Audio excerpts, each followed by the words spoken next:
What was it like, I guess, cooking for your father? He took no prisoners, and he wasn't afraid to really stick it in. If anything, I think he used to really give me more than other people.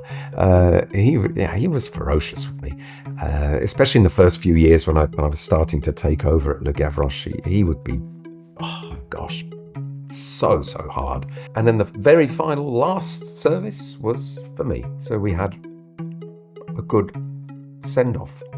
I feel quite emotional. Were there tears? Many tears. I left through the front door, which I had never done. I became addicted to long distance running, so I would sometimes run a half marathon in between two services. So I would go to work at 7 a.m, do the lunch service, clock off at about 2, run a half marathon, go back for the evening service at 4:30, 5 o'clock. We've got culinary royalty on the podcast today, Michel Roux Jr. As a second-generation Roux, he's carried the legacy of Le Gavroche into the modern age, worked with legends like Pierre Kaufman, judged on Masterchef for professionals, and even cooked at the Élysée Palace during his French military service. From 2 Michelin stars to TV screens and beyond, Michel's influence on food is unmatched. And today, he's right here in Shepherd's Bush. He's peaked. Michel, welcome to Crazy Sexy Food. Thank you for having me. What a lovely, comfy sofa. Well, thank you so much. It's new. And it's just for me. Yeah, exactly. Of course. I brought in I've spruced up the whole flat for you, quite frankly. It's so lovely to see you again. We were sort of talking before recording, but we met just under a year ago at a wonderful food event. And I have to say, something I still remember from that 24 hours that I spent with you was the most beautiful green salad that you made. And I remember saying to you, please give me the recipe. And you said no. So I'm wondering, now that I've invited you on the podcast, I might be able to get a bit of an in. It was a good green salad. It was delicious. I mean, big loaded question, because a lot has obviously happened in the past year or so, but how are you? I'm really good, thank you. Yeah, I've had a very, very busy summer. Been living out of a suitcase for the last 3 months. Lovely. But that's not a bad thing. Closing Le Gavroche, which I'm sure you're going to be asking me about. Yes, don't you worry. We've got a whole chapter on that. Closing Le Gavroche has meant that I have got a little bit more time in my hands and been able to do things that I always wanted to do. Such as? Travel a bit more. Okay. And take Le Gavroche on the road. When Le Gavroche was open, I always had requests to do events and to do pop-ups and collaborations with other chefs. And I most of the time declined because I wanted to be behind the stoves and at Le Gavroche. Now that Le Gavroche is closed, that's given me time to do that. In fact, I am an avid tennis fan. So I always see you at Wimbledon at the lawn. And it's got bigger, the setup, no, over the years? Yes, it certainly has. 10 years ago, it was literally just no more than 100 guests, and it was very, very small and rudimentary. It was a tent basically. Yeah. Now it's a marquee. When it's not marquee, it's a huge beautiful. 600 covers, and since 2 years now, we've actually had a Le Gavroche in the lawn. So yeah, it's like a little mini version. Yeah, it's great. Amazing. No, it's really exciting. So I actually want to start from the beginning. I want to take it back to Kent. You were born in Kent, but moved to London when you were 7, when your dad and your uncle opened the restaurant. I'd love to know what life was like growing up before you moved to London. Sort of paint that picture for us. It was wonderful. It was countryside, rural country, Kent. I went to a primary school there, a little tiny primary school. Dad was working private house chef, so he wasn't working every night, and it was wonderful. It was just a perfect childhood. And when you look back at those days, what were the nostalgic food memories that remind you of that time? It was French food.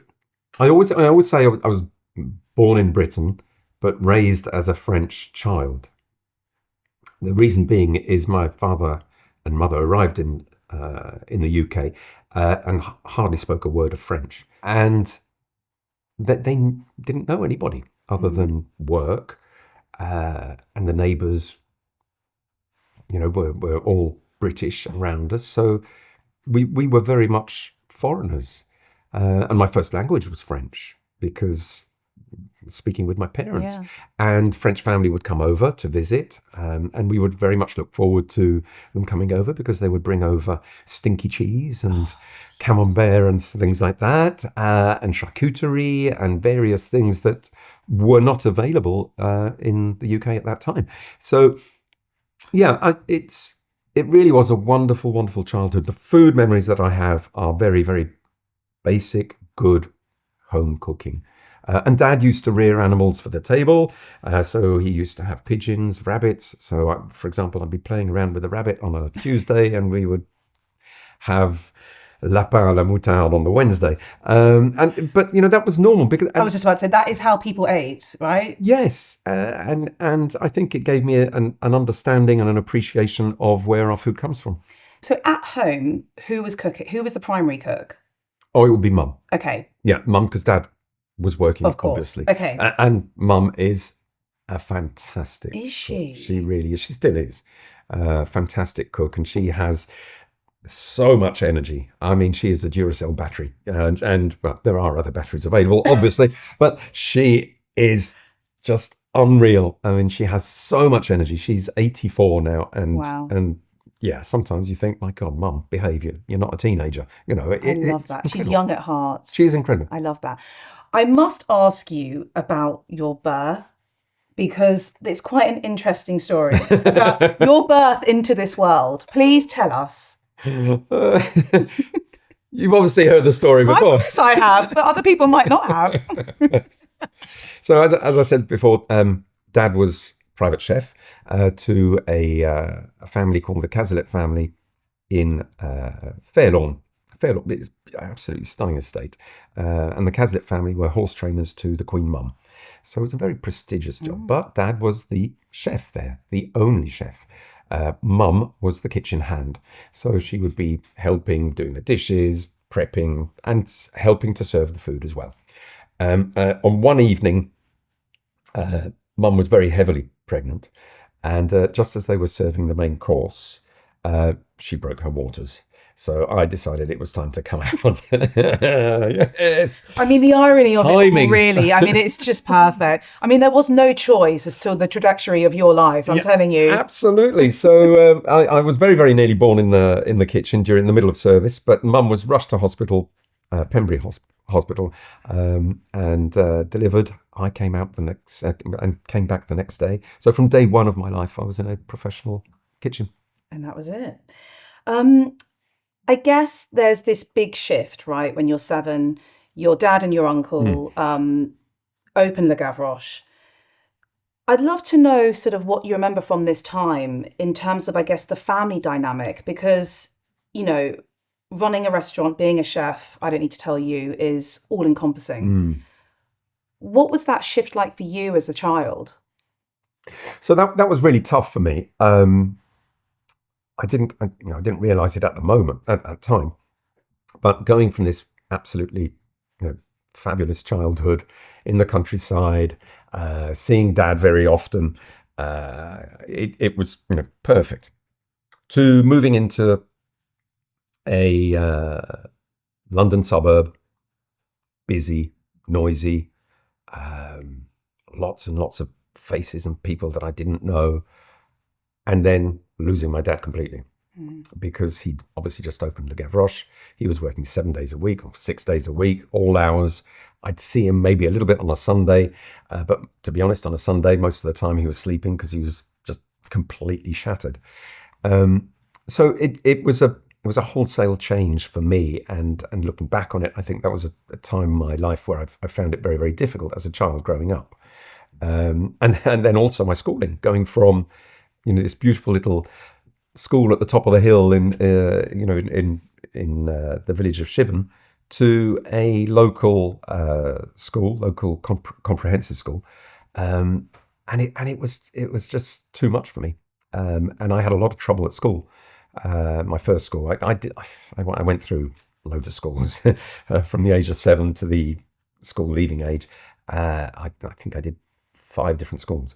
So it was, Do you think that was because of, I guess, the feeling that you had felt maybe not having your dad around as much? Yeah, Do you feel like definitely. maybe you were acting out a bit, or? Oh, definitely. Yeah. I was a bit of a naughty child from that day onwards. I think practically got expelled. Yeah, in no uncertain terms, I had to change school twice because of that. Because I was just rebellious, and Dad wasn't there anymore. So it was definitely that. And my sister as well had troublesome times as well as growing up, and I'm sure it was because of that. So that really affected me, but not in a hugely difficult way, because obviously Mum was always there. Yeah. And we were brought up in, I think in the right way, but it's it's not something that I look back on in anger or think this is I've missed out on something, but it is something that played with my mind when we had Emily, my daughter, and I really tried my best to spend more time with her than my dad spent with me. Mm. And how did you sort of go about that then? Because obviously when Emily was born, you were just taking over the Gavroche from my Yeah. father. So it was difficult, very, very difficult. But I would tear myself away from the restaurant and take the odd night off, and I'd drag her to football games as well, and do things that dads are supposed to do with their kids. But I still have a pang of regret that I didn't spend enough time with her. She always says, no, Dad, you always did. But I still, yeah. It's really interesting. I completely identify with everything that you're talking about, because I also had a father who was and is a photographer and was out every single night carving a life for us as a family. But I do think and there's no resentment there, and I still say this to him to this day, though, but it did affect our relationship because he wasn't around. I would go to school, Mum would pick me up, she'd cook dinner, put me to bed, Dad was already out. And I kind of I get what you're saying, because it's not about anger or anything. Like there was a reason. It wasn't like they'd just left the family.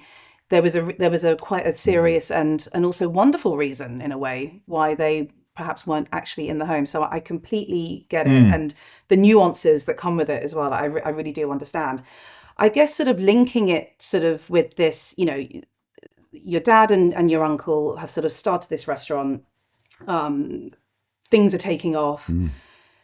Did at that age, I guess, I don't know, maybe as a teen, did you realise how important they were at the time, and where it was going and where it was heading? Or were you just sort of, that was just Dad? That's a difficult question, really. I think, no, they were just Dad and Uncle to me. When did it dawn on me that they were really more than just, chefs and running a business? I suppose when they did their first TV show together, Dad and Uncle. It was only one series because it was and it was very successful. It was a big hit, but they didn't like it. They were constantly fighting each other. Great TV. It was great TV. I mean, if anybody hasn't watched it, they really should look it up. It was fantastic TV. But I suppose that was the moment that I went, oh yeah, so they're actually a bit more than just restaurateurs, and then of course when I took over from Le Gavroche the first few years, the following and the superstars that were coming to eat at Le Gavroche, and the big names and the royalty and such like. So you just kind of think, okay, well, yeah, it's a bit more than that. This isn't just your local cafe round the corner, is it? No. And of course, Michelin stars, the fame and all the glitter that comes with that. Absolutely. That actually very nicely leads me on to another topic that I also really identify with. So before I got into food, was a photographer for 12 years, and I very much followed in my dad's footsteps. I don't think I ever felt the pressure from him to take on that role, but it was sort of assumed at times that I would become a photographer and I guess, carry on the legacy in a way. Yeah. Did you feel that pressure at any point to pursue cooking? I guess when you come from a family such as yours, taking that route has pros and cons. Yes, very much so. I mean, it can have advantages, of course, yes, but it can also be, a huge, huge burden, like I'm sure you've experienced as well. It's the name and it's the reputation, and you'll get the you'll get the comments of, oh, it's all been handed to him, or and massive advantage, this, that, and the other. Actually, I think it's actually harder. I agree. It really is. Tell me if you agree with this, that I felt like I actually had to prove myself doubly as hard and work doubly as hard to show people. Yeah. I mean, even now, people still will have that sort of comment of, oh, you're never as good as your dad or your uncle, or you're only there because of them. You what have you done in your life? Sorry, but I don't really need to prove myself anymore. I'm quite happy and content with what I've done with my life so far. And I've still got a little bit more to prove. Damn right. I'm one of those people that's never completely satisfied with what I've done. I always think I could do better, even now. But that's the driving force. That's what was instilled in me as a child, and that's what I mean, it's sort of when I was younger and when you were younger, the term nepo baby didn't exist. But I guess that was what I felt. Yeah. I felt that people saw it as nepotism. Yeah, and I feel like a lot of people these days label it. You look at a lot of well-known celebrities and their kids doing things, and it's like, oh, they're always titled as like a nepo baby. I'd be interested to know what how you sort of navigated that with Emily, your daughter. Yeah. Who is hugely successful in her own right. Well, we never pushed, my wife and I never pushed Emily into the business, quite on the contrary. And she always, from a very, very young age, probably from the age of 5 or 6, said she wanted to be a chef. And I certainly didn't stop that wonderful, feeling that she had, that she wanted to emulate her dad and granddad and great uncle. So yeah, I would take her into Le Gavroche when she was old enough. So I think 10 was the first time she came in and peeled potatoes and vegetables, and she absolutely loved it. My wife, on the contrary, said, look, come on, Emily, for God's sake. What are you doing? What are you doing? Do you really want to be a chef? Look at your dad. He comes home, he stinks, he's grumpy, he's tired. And no, she said, no, I didn't dissuade her. And that's what she wanted to do. And she's a stubborn girl, and she's a very strong girl, very strong-minded. Her restaurant isn't called Character for for nothing. She's got bags of character, but she's happy, and I think it's wonderful when you have a child that knows exactly what they want to do, and then if you can help them on that route, then that's wonderful. And of course, I helped, but no more than necessary. And and she always knew, and I always said to her, look, if you need help, I'm here. If you want me to help to get another job, or this, that, or the other, I'm here. Or advice, yes, and even now, which is great, but not once did I ever have to phone up somebody to get her a job. Quite on the contrary, she found her own jobs. She got headhunted. She's a talent, and that's it. She has done it on her own way. And when it comes to Le Gavroche closing, I mean, years back, I did speak to her about, and not just her, but her husband, Diego, who's also an absolutely amazing chef, if they were interested in taking over Le Gavroche. And they said no, they wanted to do their own thing. So that is absolutely fine by me. How did that make you feel? There was a little,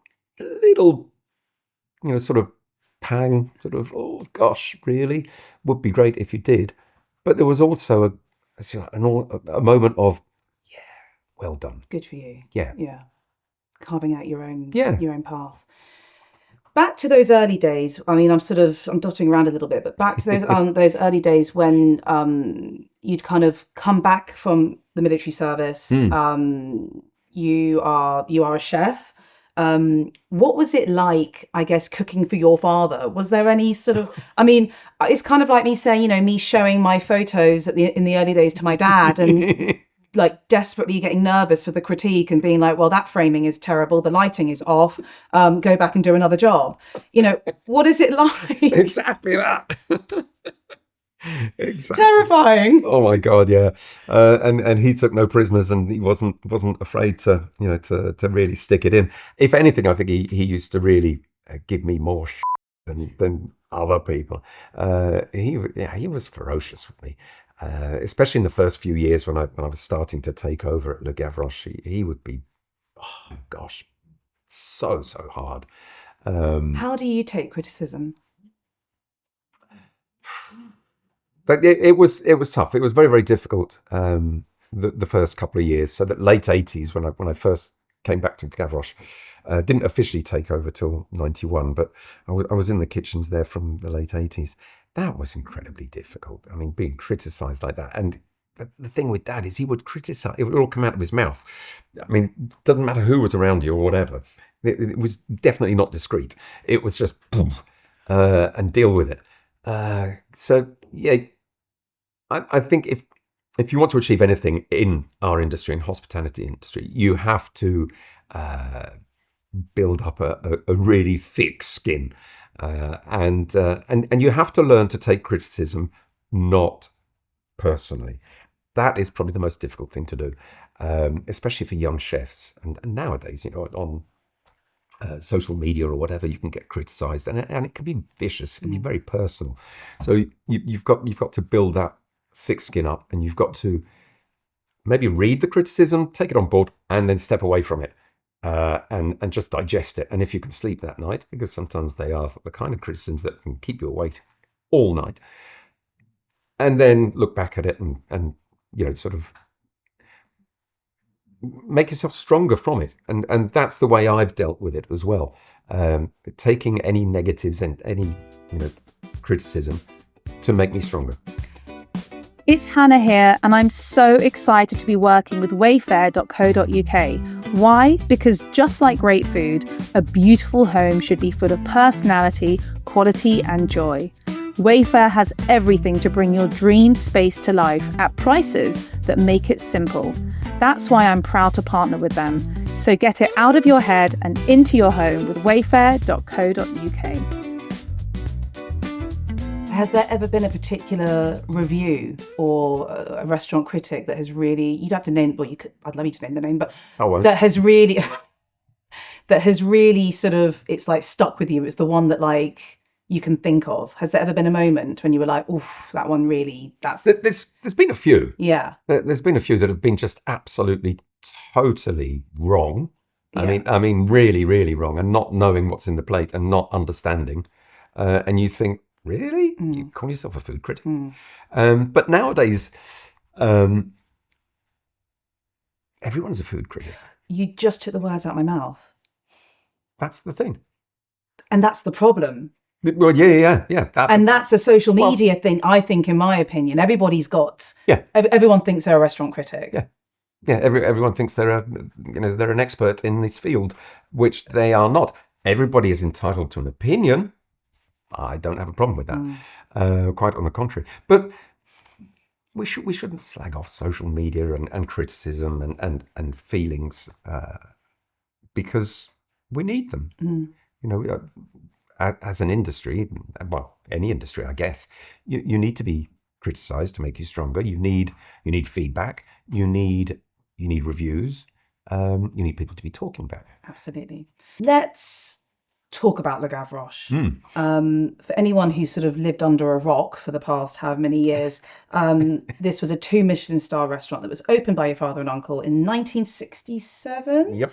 I mean, this was an institution. This was on the map of the London. I mean, it was one of, if not the best restaurant in London. That's where you go if you want to have the most exquisite dining experience. Fast forward to 2024. After 33 years, you make this decision to shut the restaurant. Why? Why? What a question. Several reasons. And in no particular order. One, I'm getting old. And getting to that age where I'm thinking, what next? And I think, I started to think about what next during COVID. I think everybody did because we had so much time. And so, you start thinking, and what next? Do I really want to do this? Is there anything else I want to do? So that was always in my mind. Secondly, the lease was coming to an end. And we'd already started some negotiations with the landlord, but did I really want to sign up for another however many years and commit myself? Because I've always been the type of person that if I sign on the dotted line and I put my name to something, I want to be there, which at Le Gavroche I did. I spent 90% of my time there. Then Emily and Diego not wanting to take over Le Gavroche. What next? What do I do? I had offers to take over the business, continue the name, continue the legacy. Without me, no, I couldn't live with that. I just could not live with that. So that was not an option. So lots of reasons, and lots of other little reasons as well. So that was it. I took my decision. It wasn't a decision that I took lightly. No. It wasn't a decision that I took on the spur of the moment either. It was a decision that I'd planned. I'd spoken to my father about it before he passed away, and he was very happy with the decision as well. But he was also adamant that it had to be done in the right manner, and that was important for me too. Not just messaging everybody on a Sunday night, "Don't come in on Monday, we're closed." I couldn't have lived with that. So no, it was done in a really, really nice way, and it was a celebration. In the end, it was because I announced it 6 months before, so it was a celebration of Le Gavroche, and it meant that people could fly in from the other side of the world and enjoy a last soufflé suissesse or whatever, and just enjoy it, and for the staff as well. Absolutely, it was great. Tell me about the final service. What do you remember from that final night? Well, it wasn't actually a final service. For me, it was the final week. Okay. So we did a series of events the final week. I invited some college students from catering colleges. It was my way of saying, or giving an opportunity for kids, because they're teenagers. Look, this is your chance to have dinner at Le Gavroche. You can have that in your memory banks, and you can, experience it. Oh, how lovely. So I invited 80 college students to come and dine with us. I invited our suppliers to say thank you, some of which had been with us for way over 40 years. Again, to say thank you. Then I had an event for charity, so to raise money and funds for charities that I'm a patron. And then the very final last service was for me. It was an indulgence for me, my family, my friends, and the staff, everybody there. So we had a good send-off. I feel quite emotional. Were there tears? There were many tears. Yeah. Many tears. I left through the front door, which I had never done. Really? Over all the years that I worked at the Gavroche, I always used to come in and out through the back door, through the tradesman's entrance, because I was working. On the last night, I left through the front door, closed, and that was it. There were a few tears. Yeah, of course there were. There were lots of tears of joy as well, and there were no tears of uncertainty, because everybody knew what was happening. All of the staff were already, employed. They were already going on to other jobs, and it was more tears of celebration of having achieved something. It also feels like it was done in a very respectful manner as well. You know, these people were like family. They were a second family to you, you know? Absolutely. The restaurant gained the 2 Michelin stars over its lifetime. What do the Michelin stars mean to you? Oh, I think they're very important. I think, you know, in the industry, especially, they are revered, and they are the ultimate arbiter, as it were. They're the ones that that I think in the industry we respect the most. Some chefs chase the Michelin stars probably a little bit too hard, to the detriment of their health. But I think it's, you know, we need to be judged, and we need somebody like the Michelin Guide to give us those accolades. Absolutely. I know you don't like this term that I'm about to use because I've obviously done my research on you, but something that I'm quite interested in talking about when it comes to hospitality, particularly, you know, we're in 2025, lots of things happening in the world, cost of living, this, that, whatever. The fine dining experience, as it once was, stiff tablecloths, black tie, you know, etiquette, all of that. Do you feel like that type of experience, those type of restaurants have had to evolve with the times?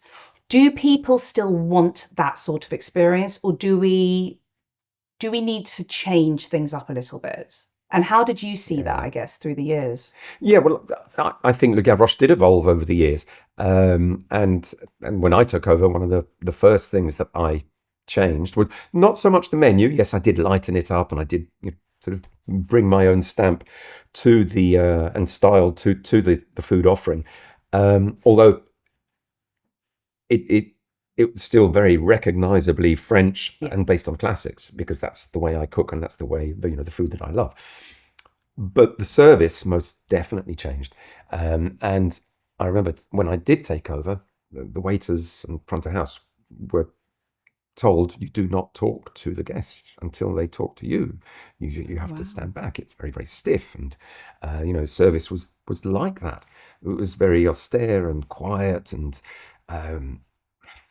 almost soulless. It was like eating in a morgue. You know, I hate that. Really, I really didn't like it. And slowly but surely, I encouraged the service to be a little bit more convivial. I think that's the right word, convivial, to make people at ease. And then I dropped the tie rule. I remember the old man going potty, saying that you can't do that. No. We've got to have some kind of, you know, respect and everything. You know, men, gentlemen have to get dressed up and wear the tie. I said, forget it, Dad. Come on, you know, drop the tie rule. And, you know, didn't change anything. Quite on the contrary, it really did, I think, add a different feeling straight away. Just the tie. Oh, interesting. And then a couple of years later after that, I said, we're going to drop the jacket rule as well, because, you know, you don't have to wear a jacket to be, you know, smart. Oh God, the old man went crazy. He went really bad. He said, this is it, finished. I disown you. You know, you can't do that. We're going to be empty. We're going to get so many people criticizing this, that, and the other. And my worry was as well at Le Gavroche that the average age of the diner then was probably in the 70s. Okay. But we need to liven this place up, and we need to make it, you know, a fun place for diners to come. So dropped the jacket rule. The old man went he just couldn't understand it. But within about 6 months to a year, the average age had dropped down to 50s, which is, I think, rather nice. And well, when we closed the restaurant, the average age was even less than that, which is fabulous. But I knew I'd won the argument when the old man rocked in without a shirt, without a jacket and a tie. Well, that's it. I've won the argument. And it just proves a point that, yes, you can still have great service. You can have a fabulous experience, but in one of the greatest dining rooms, in the UK, maybe even in the world. So Le Gavroche adapted and evolved. If you don't evolve in our business, you stagnate and you will die. That is for sure. But we stayed true to our roots, which was French, based on the classics, and just made sure that, you know, everybody had a wonderful experience. It's obviously also no denying that it wasn't, and it's not just Le Gavroche. Restaurants of that calibre are not cheap. They are a full experience. Yep. They, a lot of people could save for years to have to go for this one meal.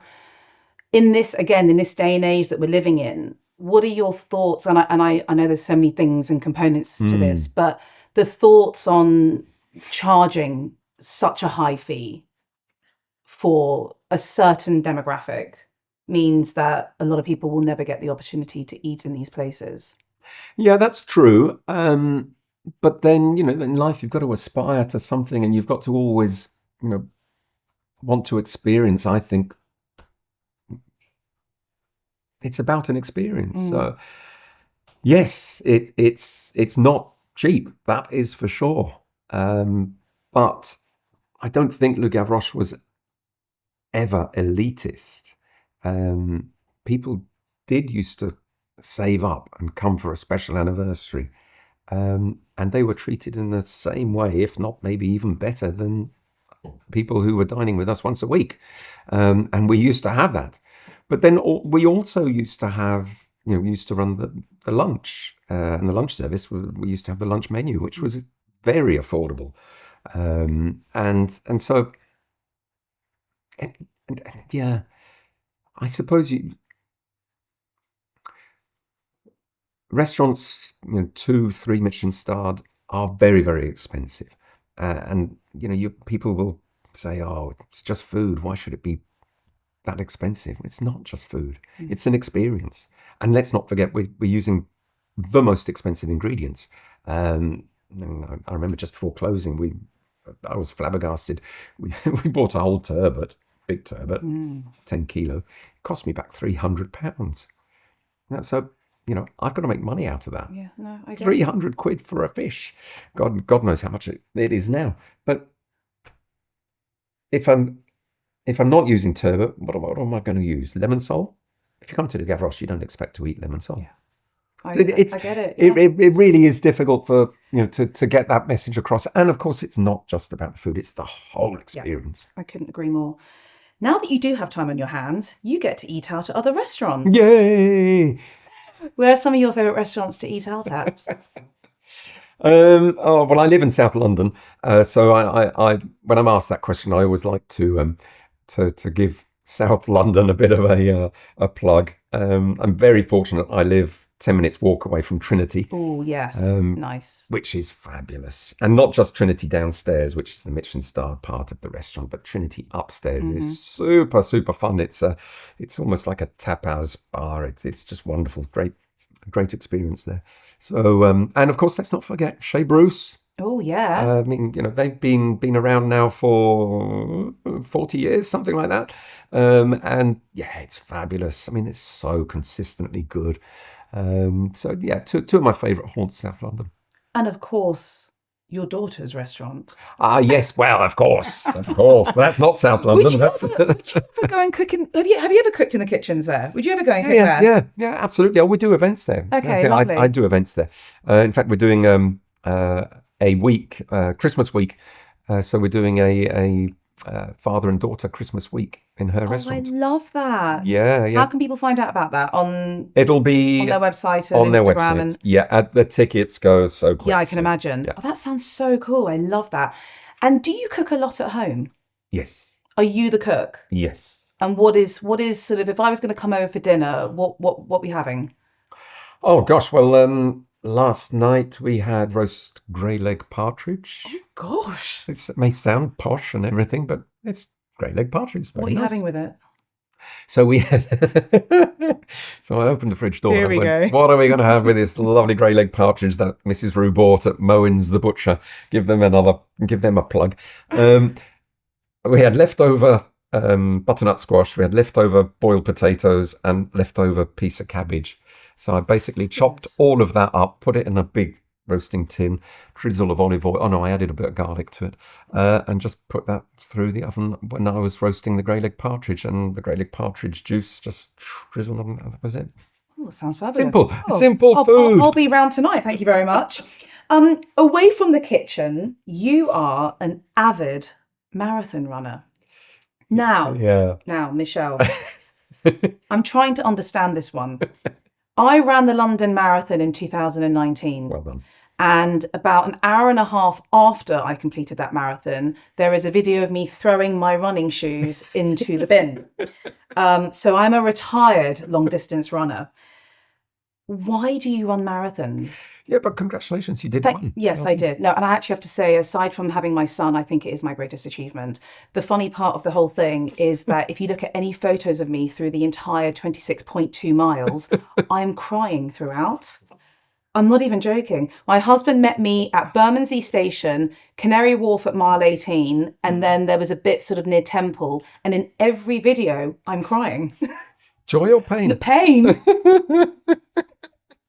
So I've run 21 marathons. 21? Yeah, 13 London and 21 marathons in total.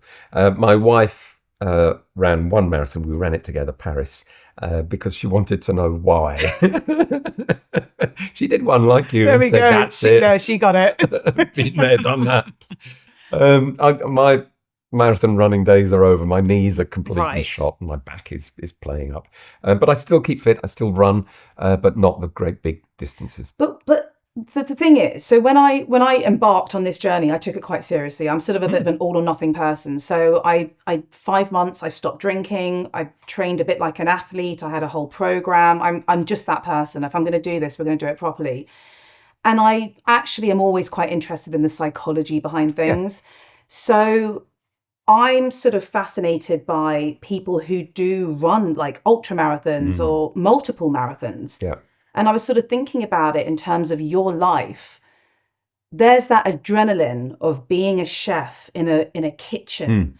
And then there's that adrenaline of running. Like, is there a link between sort of chasing, I guess, that thrill? Very much so. And for me, it was addictive. I mean, I've run an ultra as well, and a 100K. Yeah, that's brilliant. Loved that one. But it was addictive. For me, it was not just physical health. It was mental health. Running a kitchen, a busy restaurant and a business is very, very stressful. So my way of relieving stress and clearing my mind was through sport. And I'm a huge advocate of that. I think, you don't have to be as crazy as me and run marathons, but 20 minutes on your own, getting the heart going, and sport is just a wonderful, I think, way to relieve stress and good for your mental health. It's a non-negotiable for me every day. Yeah, I think have to. Yeah. And you make it part of your daily routine, and that is fabulous. So I became addicted to long distance running, and I say that because I would train crazy training and still work. So I would sometimes run a half marathon in between two services. So I would go to work at 7 a.m, do the lunch service, clock off at about 2, run a half marathon, go back for the evening service at 4:30, 5 o'clock. So a quick shower, boom, straight in. And then finish at 11, midnight or whatever. I feel physically tired, yes. Although the more you do it, then the less physically tired you are. You get used to it, your body gets used to it. But mentally refreshed. So no, that was my routine for many, many years. No wonder you shut the restaurant. I guess, there's obviously quite a very obvious link here between food and training. That was something that I really needed to learn, because when I started the marathon training, I was sort of like a 5K runner, just do it in the morning, half an hour, bish, bash, bosh. But the fueling is so important. And I was having to learn, interestingly, to eat before running, because I actually used to run on an empty stomach, but just on the 5Ks, because I was doing it, I'd wake up and go running. When you're doing that sort of distance, you simply just cannot. That is actually, quite frankly, quite dangerous in my opinion. How would you fuel before a marathon? What are you eating, drinking? Are you taking any of those gels whilst you're sort of in the race? Yeah, so I mean, I'm very much a creature of habit, and routine is very important to me, and I'm slightly OCD as well, and all of that. I mean, it's all related. I put my left shoe on first and things like that. There are things that, It's difficult to describe and difficult to put into words. So I was exactly the same when I was running. There were certain things I would do, routines. So it's toast, black coffee, butter, marmalade, 2 toast, no more, no less. Wait half an hour, then run. So there are certain things, and marathon day would be exactly the same. Even if I was traveling and I would run, I've run marathons all over the world, I would stick to that routine, and lay all the clothes out the night before and everything, and yeah. So it's routine, and you just don't break that routine. And if you do break that routine, I just don't feel right, and I couldn't sleep. And yeah, so it's almost like a safety mechanism. Yeah. It's a safety net, and it's just, you feel good. You and I are so similar. I'm exactly the same. My pre-race meal was peanut butter, either on a slice of toast or or like a bagel. It's just, don't change it. Yeah, people often ask me for advice on that as well, and they say, "Well, what do you eat the night before?" I say, "Well, just stick to what you normally do. Yeah. Don't go and eat a curry, for example. The queue to the toilets at marathons. You don't want to use them. No, things like that. And it's routine, which is very much how I've been taught, and how I've led my life as well, and my work life. It's routine. That is the way that I was taught, and that is the way I do it.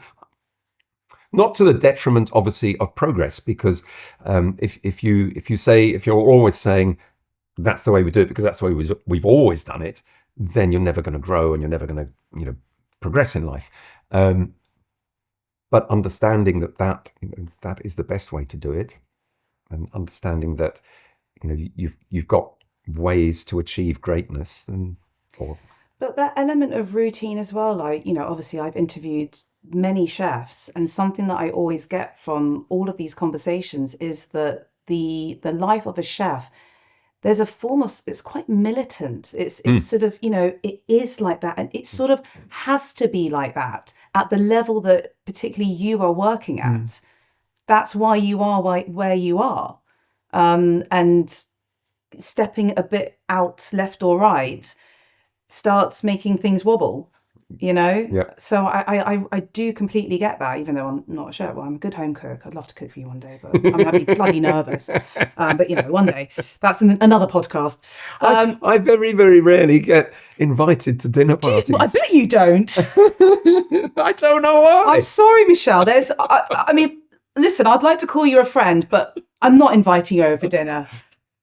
Although, do you know what is always my thing? Is if I ever do invite people over who I know are particularly good cooks or in the industry, I cook something for them that I know they're not experts at. I am half Iranian, and I would cook you Iranian food. I'm sure you probably know all the intricacies of it, but I know that if I did mess up somewhere, I think you'd still like it anyway. So it's like, it's fine. The flavors will just plow on through. Okay, step away from the kitchen, step away from sort of the hobbies. You have been on our TVs for years. Most known, I guess, was Masterchef, The Professionals. I think something that I loved about you with your time on Masterchef was that you were the kind, but you were the honest judge. You've spoken about receiving critique. How do you feel about giving critique, particularly in that environment on TV? Yeah. I'd like to think that I was always honest with my feedback, and never crushing or hurtful. MasterChef, The Professionals, it's professionals. So those chefs that put themselves up to cook food for me on that show have a day job. It would be just wrong to give them over the top harsh criticism, especially if it was just some a minor slip up, something went wrong or whatever, and to just because of who I am and my achievements, to belittle them, that would be just wrong. So constructive criticism, and I think I've always been like that. I enjoy teaching. I enjoy seeing people that I have given constructive criticism to or shown them a skill reach that level and surpass it. I think for me, the greatest compliment is to see anybody that's worked in my kitchens or that I've taught do better than me, achieve stardom, achieve greatness. That for me is just fantastic. So I that's how I approached it in MasterChef, and that's how I approached life in general. If I can be honest in my feedback, I'm honest in my criticism, and then show them how to do it right or to give them advice, then bingo. Absolutely. But I guess it's also about sort of striking the right balance between sort of being honest and then also being encouraging at the same time. And I can imagine, being a judge, particularly on these types of shows, you're open to public scrutiny as well, because someone's going to be watching and being like, oh my God, I can't believe you've just said that about that or whatever. Do you think as we watch these shows, and something like MasterChef The Professionals, that the role of the judge has changed over time? Ooh. I don't watch it anymore, so I can't say. but it's, gosh, I think it's a bit like we were talking about earlier. Everybody's an expert now. But the thing on these shows is it's television, and television is entertainment. So there is an element of that as well. So it's got to be entertaining. And of course you can watch these shows and go, why the hell did that person not go through? Well, actually you didn't taste it, so you don't know. It may look good on the plate, but actually taste-wise, so until we get smell-o-vision and taste-o-vision, we'll probably heading there, darling, with AI. Yeah, we are. Right, what is next for Michel Roux? Gosh, what is next? Well, I've taken Le Gavroche on the road and at sea. Yes, you are on the Cunard. Yes. So 4 voyages a year on Queen Mary or Queen Anne, and taking over one of their restaurants and doing Le Gavroche there, which has been just really, really rewarding and such fun. And taking Le Gavroche on the road. Last week we were in New York. We did a collaboration with a restaurant called L'Abeille, a 1 Michelin star restaurant, which is absolutely amazing. So we did a collab with them for 3 nights, which was fabulous. So more of that, and big events. I mean, you mentioned Wimbledon, but we also do the race courses. So Cheltenham, which is huge and great fun. Newmarket, Epsom, the big meets there, which is fab. So lots of stuff like that, and traveling and looking after the grandkids. I was just about to say that. I mean, that's the biggest job. But I mean, I hope you don't mind me saying this. Again, I think this is where you and I are quite similar. We kind of need to be busy. Like you've a massive decision and life change happened to you last year. And yet that doesn't mean that you're just going to sit on your bum watching TV all day. I don't get that from you. No. I feel like you need to be doing something. You've got to be putting your hand to something, whether it's the pop-ups, it's going on, taking Le Gavroche on sea, or, you're just that type of person. And yes. I admire that. Yeah, I definitely couldn't just sit on a sofa, although this one's really comfy. I'll give you the details later. I just couldn't do that. I mean, I really, really appreciate the fact that I have got more time with my wife at home. Last night was fabulous. We enjoyed that lovely roast partridge. Tonight, I think we've got pasta. So that's really nice. I mean, really, really nice. And then doing little events, keeping busy. Yes, definitely. The way I describe it, actually, the best, I think, way to describe it is Le Gavroche was in charge of my life for practically all my lifetime. It was Le Gavroche that was running my life.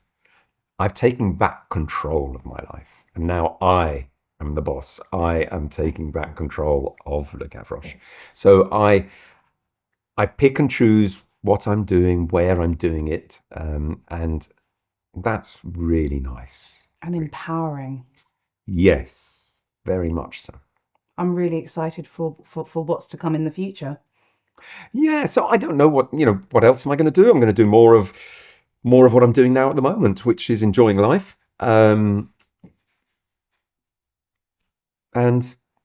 Coming on fabulous podcasts like this. Yeah, well, I've peaked now. I mean, darling, you're in Shepherd's Bush. That's all I'm saying, all right?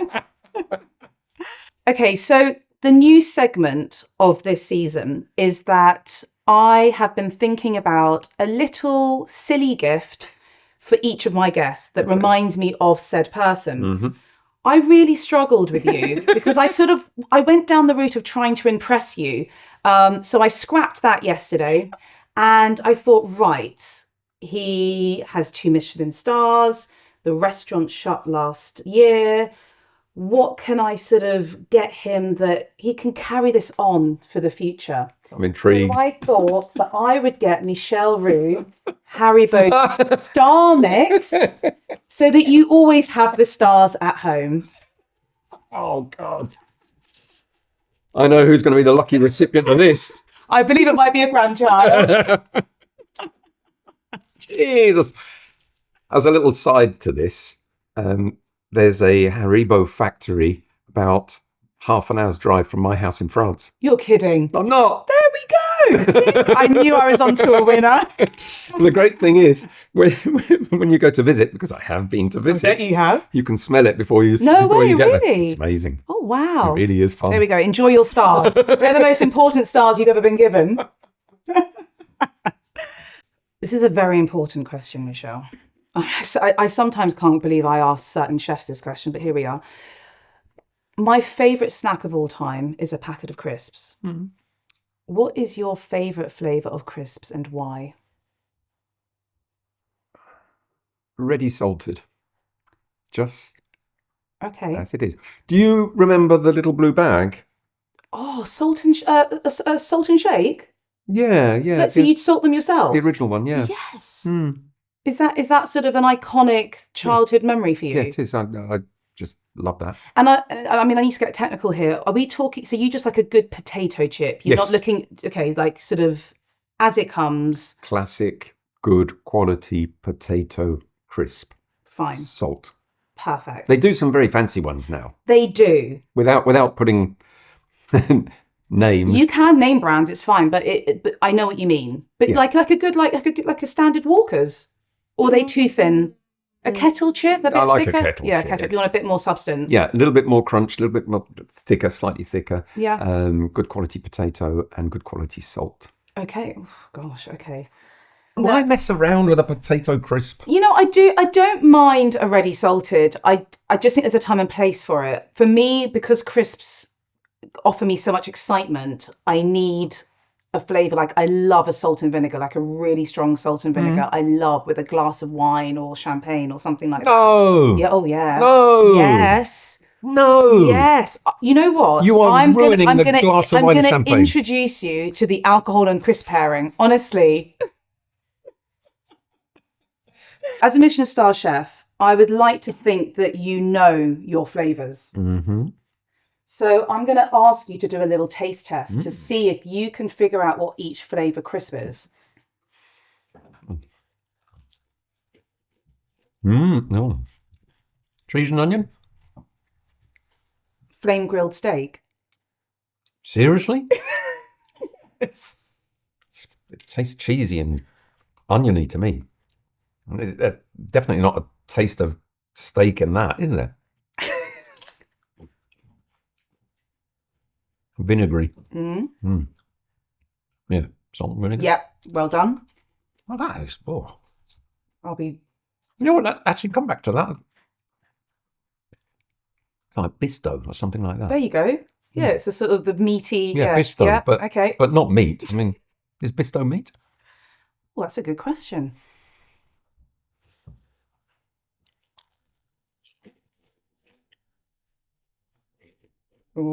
Oh, he likes it. Quite spicy. Yes. Mm. You're getting a bit of sweetness. It's very sweety. It's like a pickle, like a chutney kind of. Okay. It's too sweet. Okay, that was a Thai sweet chili. Ah, okay. Yeah, This one? it's too sweet. That's the problem with a lot of these snacks, is they're too sweet. Yes. And salty for a reason, because it's addictive, isn't it?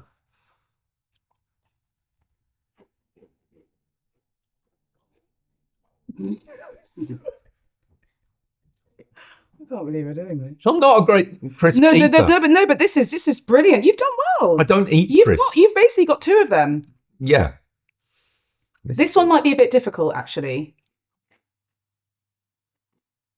Is it giving any sort of smokiness? Yeah, smoky, but I thought somebody had a Benson and Hedges in the kitchen or something. It's smoky, but not in a good way. It doesn't taste like real smoke. It's barbecue flavour.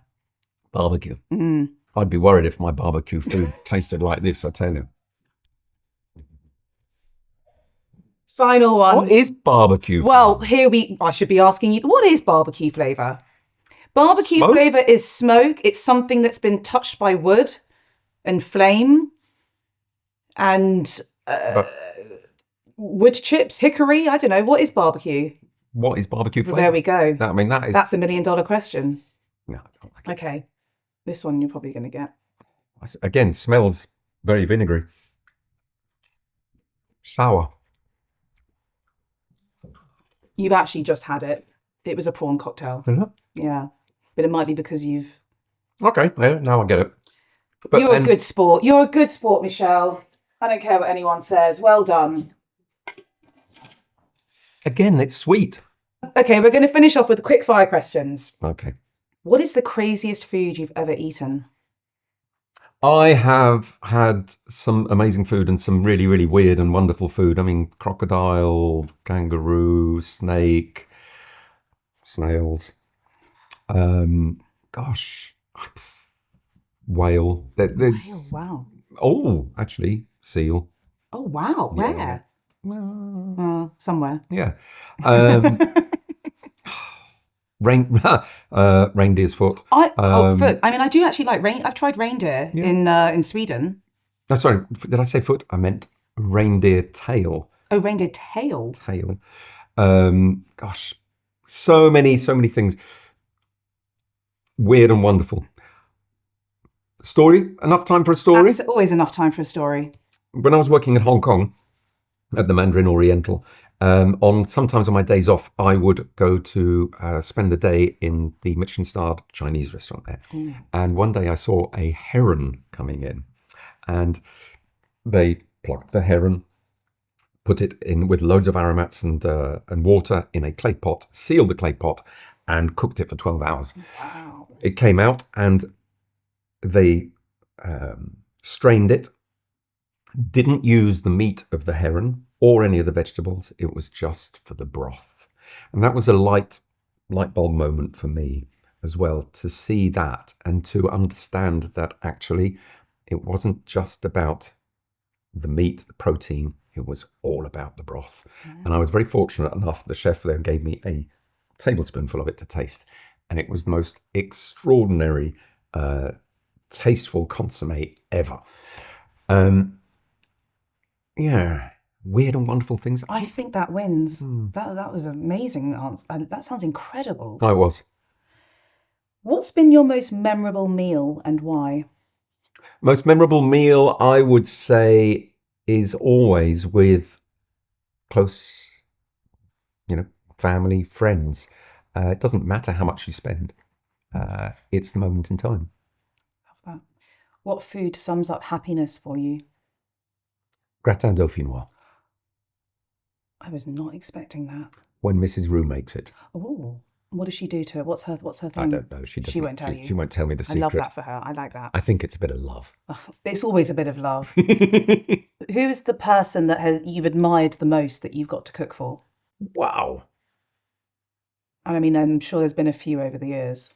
My God, yeah. I mean, very fortunate at the Gavroche to have cooked for so many different people and superstars, football stars, you name it. One person, I suppose, does stand out, and that's Sir Alex Ferguson. Are you a United supporter? Yeah. So am I. He seems like such a lovely guy. He is. I have the utmost respect for him, and I find him inspiring as well. Very, very inspiring. Never afraid to take a decision, to stand by his decision. Very, very rarely castigated his teams in front of everybody else. It was always done in the changing room or behind locked doors. Never afraid to encourage youth, the next generation, and always there to put his arm around the person that needed it. Absolutely. Final question. Live to eat or eat to live? Live to eat. Of course. Michel, thank you so much for spending time with me. I find you hugely inspiring. I didn't realise actually how similar we were.